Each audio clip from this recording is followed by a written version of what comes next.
खबरों में आगे बढ़ेंगे। राहुल गांधी को कोर्ट से बड़ा झटका। मानहानि केस में गुजरात हाई कोर्ट से राहुल गांधी को बड़ा झटका।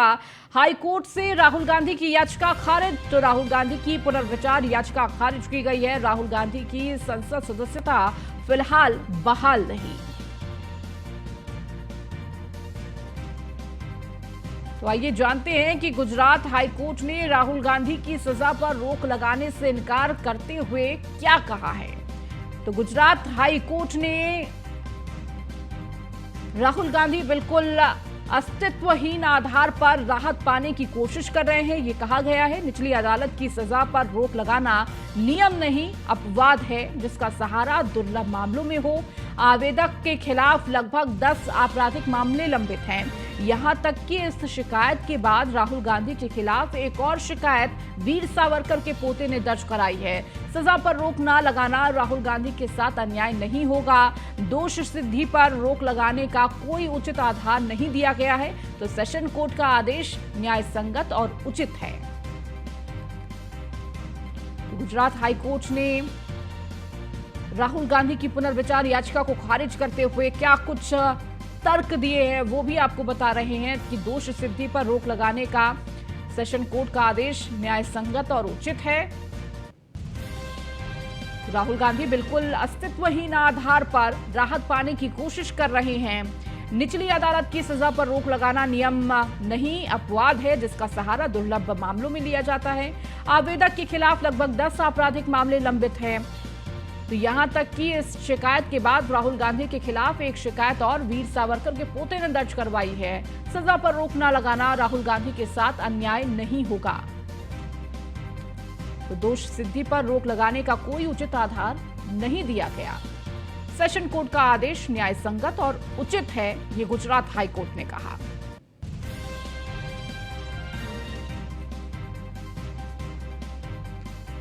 और अधिक जानकारी के साथ पीयूष तिवारी हमारे साथ जुड़ चुके हैं। पीयूष, जिस तरह से राहुल गांधी को एक के बाद एक झटके लग रहे हैं और अब कहीं ना कहीं सबकी नजर है कि राहुल गांधी को अब इस पूरे मामले पर क्या कुछ रुख रहने वाला, लेकिन इस दौरान गुजरात हाईकोर्ट ने जो दलील दी है वो बेहद, जिस तरह से उन्होंने कहा कि जिस तरह से उनके ऊपर और मामले दर्ज हैं, 10 लंबित मामले चल रहे हैं और इस मामले के बाद भी एक और मामला दर्ज किया गया है।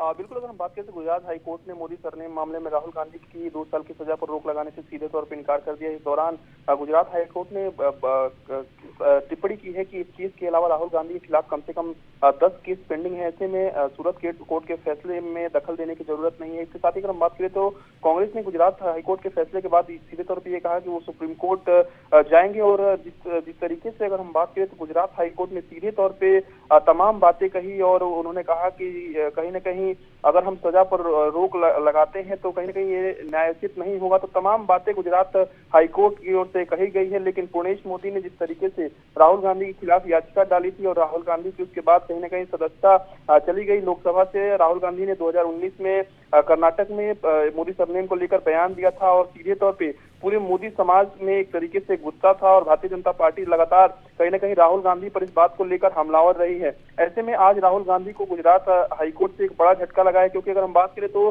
पिछले 4 महीने में 4 बार राहुल गांधी को कहीं ना कहीं इस तरीके से कोर्ट से कहीं ना कहीं झटका लगा है, क्योंकि लगातार राहुल गांधी के खिलाफ जो मामले हैं वो अलग अलग कोर्ट में कहीं ना कहीं चल रहे हैं। और अब देखने वाली बात होगी कि जब राहुल गांधी सुप्रीम कोर्ट का दरवाजा राहुल गांधी की ओर खटखटाया जाता है तो क्या सुप्रीम कोर्ट राहुल गांधी को राहत देता है या नहीं देता है। लेकिन फिलहाल राहुल गांधी को एक बड़ा झटका कहीं ना कहीं गुजरात हाईकोर्ट की ओर से लगा है।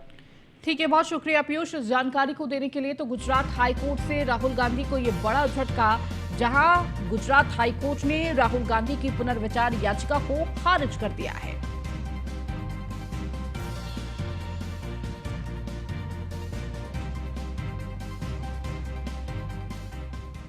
राजस्थान, छत्तीसगढ़, मध्य प्रदेश और तेलंगाना में होने वाले विधानसभाओं को लेकर बीएसपी सुप्रीमो मायावती ने तैयारी शुरू कर दी है। माना जा रहा है कि लोकसभा चुनाव से पहले बीएसपी अपनी जमीन को मजबूत करने के लिए 4 राज्यों में मजबूती से विधानसभा के चुनाव लड़ेगी।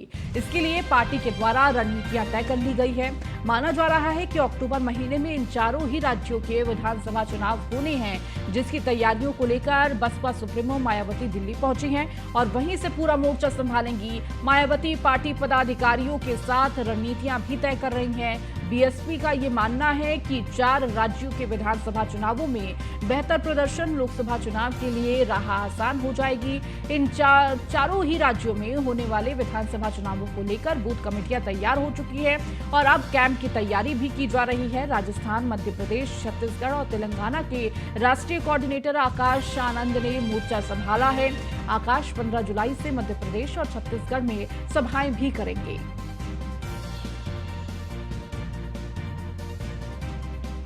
विधानसभा चुनाव में बेहतर प्रदर्शन के लिए तैयार है। लोकसभा की राह जो है वो आसान नहीं रहने वाली और इससे पहले विधानसभा चुनाव भी होने हैं और इसी को लेकर चुनावी मोड में अब बीएसपी सुप्रीमो मायावती आ चुकी हैं।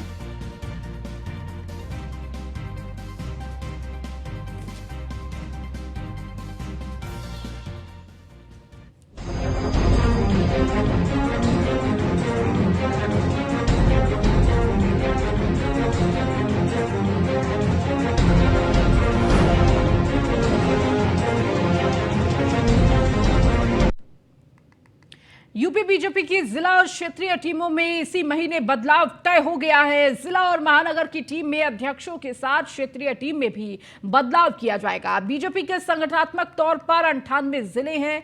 प्रदेश बीजेपी टीम की ओर से 40 जिला अध्यक्षों, महानगर अध्यक्षों के नाम बदलने का प्रस्ताव तैयार किया गया है। इनमें ज्यादातर वो अध्यक्ष हैं जो 2 से 3 कार्यकाल पूरा कर चुके हैं। इनके अलावा जो अध्यक्ष एमएलसी बनाए गए हैं उन्हें भी बदला जाएगा। इसमें कानपुर देहात के जिलाध्यक्ष अविनाश चौहान, महोबा के जिलाध्यक्ष जितेंद्र सिंह सेंगर शामिल हैं, तो वाराणसी के जिलाध्यक्ष हंसराज विश्वकर्मा 2 कार्यकाल भी पूरा कर चुके हैं और इन्हें एमएलसी भी बनाया जा चुका है। तो जो 2 या 3 कार्यकाल पूरा कर चुके हैं उनमें लखनऊ के महानगर अध्यक्ष मुकेश शर्मा, बहराइच के श्यामकरण टेकरीवाल और हरदोई के सौरभ मिश्रा, कन्नौज के नरेंद्र राजपूत, झांसी के जिलाध्यक्ष जामुना कुशवाहा, तो हमीरपुर के ब्रजकिशोर गुप्ता, अमेठी के जिलाध्यक्ष दुर्गेश, सुल्तानपुर के जिलाध्यक्ष आरएन वर्मा के साथ ही पश्चिमी यूपी के भी कई जिला और महानगर अध्यक्ष शामिल है।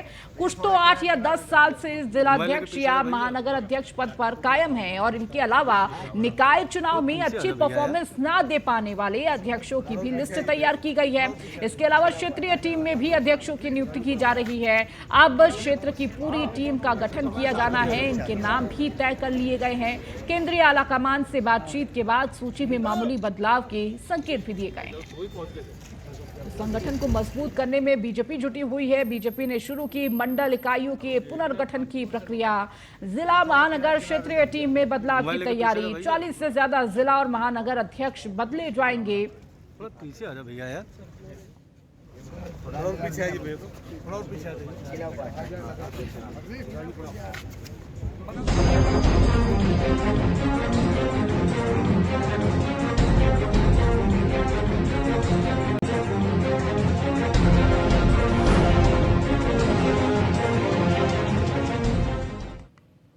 भारतीय जनता पार्टी ने महाजनसंपर्क अभियान की अवधि 15 दिन के लिए बढ़ा दी है। इस अभियान के तहत 15 जुलाई तक बीजेपी कार्यकर्ता घर घर जाकर जन जन को सरकार की उपलब्धियां बताएंगे। बीजेपी के प्रदेश अध्यक्ष भूपेंद्र सिंह चौधरी और प्रदेश महामंत्री संगठन धर्मपाल सिंह ने डिजिटल माध्यम से जिला अध्यक्षों के साथ बैठक की है। बैठक में महाजनसंपर्क अभियान के विगत अभियानों व कार्यक्रमों की समीक्षा के साथ हर घर हर जन तक पहुंचने का मंत्र दिया है। इसके साथ ही उन्होंने कहा कि संपर्क से समर्थन और घर घर संपर्क अभियान के लिए एक बार फिर जुटना है और हर घर की दहलीज तक पहुंचना है।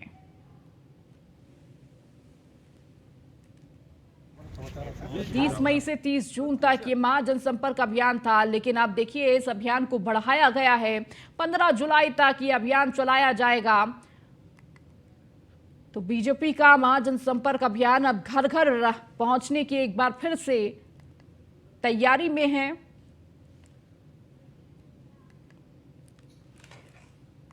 महंगाई अपने चरम पर है और ऐसे में विपक्ष लगातार सरकार को घेर रही है। वहीं महंगी सब्जी के सवाल पर परिवहन मंत्री दयाशंकर सिंह ने बेतुका बयान दिया है, जिसके बाद से उनका बयान चर्चा का विषय बना हुआ है। आपको एक खास रिपोर्ट दिखाते हैं।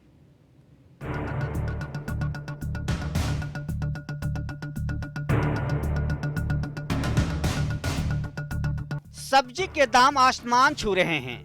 थाली से टमाटर और मिर्च गायब हो चुका है। इस बाबत जब यूपी सरकार के परिवहन मंत्री दयाशंकर सिंह से सवाल पूछा गया तो उनका क्या कहना था, जरा आप भी सुन लीजिए। किसानों को भी लाभ लेने देंगे। देश के बड़े बड़े उद्योगपति बहुत बड़े बड़े लाभ लेते हैं, तो कहीं किसान के ही उपज का भी उनको दाम यदि दुगना मिल रहा है तो लेने दीजिए। किसानों को भी लाभ लेने देंगे। देश के बड़े बड़े उद्योगपति बहुत बड़े बड़े लाभ लेते हैं, तो कहीं किसान के ही उपज का भी उनको दाम यदि दुगना मिल रहा है तो लेने दीजिए। सुन लिया आपने, मंत्री जी तो किसान को मालधनी बनाने में जुटे हैं। कह रहे हैं कि मौका मिला है किसानों को लाभ लेने का, आप अड़ंगा क्यों डाल रहे हैं, उन्हें भरपूर फायदा उठाने दीजिए। लेकिन मंत्री जी के दावे में कितना दम है ये तो किसान और आम लोग ही बताएंगे। वो जो कह रहे हैं वो सिर्फ झूठ का पुलिंदा है। किसानों के जो खेतों में फसलें हैं, जो पहले कुंटल के भाव निकलते थे वो आज किलो के भाव निकल रहे हैं, तो कैसे उनको फ़ायदा होगा? उनकी तो लागत भी नहीं आ रही है। उनसे पूछा जाए कि क्या खाद बीज डाई यूरिया के दाम कम हुए हैं? ऐसा तो हुआ नहीं। तो इसलिए वो कह रहे हैं कि किसानों को उत्पादन बढ़े हैं और उनका दाम, उपज का दाम मिल रहा है। जैसे कि आपके यहाँ अभी भिंडी उगावल जाता, तो भिंडी रुआ बाजार में ले जाए तो का भाव के बेचाई? बाजार में हमने कैसे ले जाए तो 40 रुपये रेट में बेचाई, अब बेचे वाले ले जाए तो 20 रुपये दिलो। मतलब कि यहाँ से थोक में कीन के ले जाए तो रुआ के 20 रुपया मिले, हाँ। और वहाँ बेचाता 40 रुपया, 50 रुपये बेच सकेला लो, लेकिन रुआ के 20 रुपया में। नेताजी लोग कहता लोग कि किसान के फायदा होता। वो नेताजी लोग है तरी बतियाई लो, कहे ना बतियाई लो कि किसान के फायदा बा। टमाटर की विशेष चर्चा चल रही है और टमाटर की खेती अपने बलिया में अभी नहीं हो पा रही है। विशेष रूप से अन्य सब्जियां तो बोई जा रही हैं, हरी सब्जियां भी सस्ती हुई थी अभी हाल ही में, लेकिन टमाटर की अगर बात करें तो बाहर से टमाटर लाया जा रहा है और जिसको लेकर बाज़ार के अनुसार वहाँ की सब्जियां महंगी की जा रही हैं। जैसे केवरा बाज़ार है, वहाँ सब्जी अगर बाहर से आ रही है, वहाँ से कोई सब्जी खरीद करके ले जा रहा है और बलिया के मार्केट में ले आ रहा है, तो वहाँ ले आकर के 100 रुपया ले आए तो 150 रुपये बेच रहा है, 80 रुपया ले आए तो 100 रुपये बेच रहा है। इस तरह की कीमत अपने खुद लगा रहे हैं, नहीं यानी बिचले में कहीं ना कहीं बिचौलिया ही मजा मार रहे हैं। मंत्री जी के दावे की किसान और आम लोगों ने हवा निकाल दी। ये पहली दफा नहीं है कि मंत्री दयाशंकर सिंह ने इस तरह के बेतुके बयान दिए हों। बीते जून महीने में बलिया जिले में भीषण गर्मी से लोग दम तोड़ रहे थे। उस समय भी दयाशंकर सिंह ने अपना ज्ञान दिया था और कहा था कि गर्मी के समय में मौत की दर बढ़ जाती है। देखिए, गर्मी के समय में पहले भी में थोड़ा मृत्यु दर बढ़ जाती है, ये पहले का भी है, तो वो ऐसा नहीं है कि केवल इसी के कारण हो रहा है, ऐसा नहीं है। ये गर्मी के मौसम में आप बुजुर्ग आप देख रहे होंगे, उसमें कोई 70 साल 60 साल से ऊपर के लोग ही हैं, तो ये जनरली होता है। पता नहीं दयाशंकर सिंह ऐसा ज्ञान कहाँ से लाते हैं, ऐसा आंकड़ा कहाँ से लाते हैं। कभी वो कृषि विशेषज्ञ बन जाते हैं तो कभी रोग के विशेषज्ञ। मौजूदा बयान से उनकी पार्टी को कितना फायदा होगा भगवान जाने, पर उन्होंने किसानों की जख्म पर नमक जरूर छिड़क दिया है। बलिया से मनोज राय की रिपोर्ट।